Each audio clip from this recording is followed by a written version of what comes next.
আমরা আগের বছরের 9ই আগস্ট আরজিকরে যে অভয়া ধর্ষণ এবং হত্যা হয়েছিল, যখন থেকে আমরা রাস্তায় নেমেছিলাম, তারপরে যে ধর্ষণের ঘটনা থেমে গেছে, হত্যার ঘটনা থেমে গেছে এরকম নয়।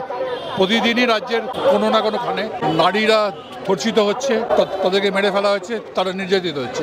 এরকম একটা অবস্থাতে আমরা দেখেছি যে তার পাশাপাশি পোস্ট পোল ভায়োলেন্সে তমন্নার মতো একটি 9 বছরের শিশু, যে রাজনীতি বোঝে না, কোনো কিছুই বোঝে না, তাকে মেরে ফেলা হল। এবং তারপরে সাউথ কলকাতা ল কলেজের যে ছাত্রীটি, এবং সব ক্ষেত্রেই আমরা দেখছি যে শাসক দলের নেতাদের হাত এদের ওপর আছে।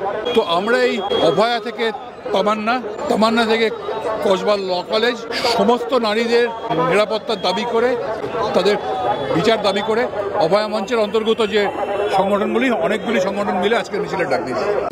বাংলা হান্টের আরো খবর দেখতে নজর রাখুন। বাংলা খবর মানেই বাংলা হান্ট।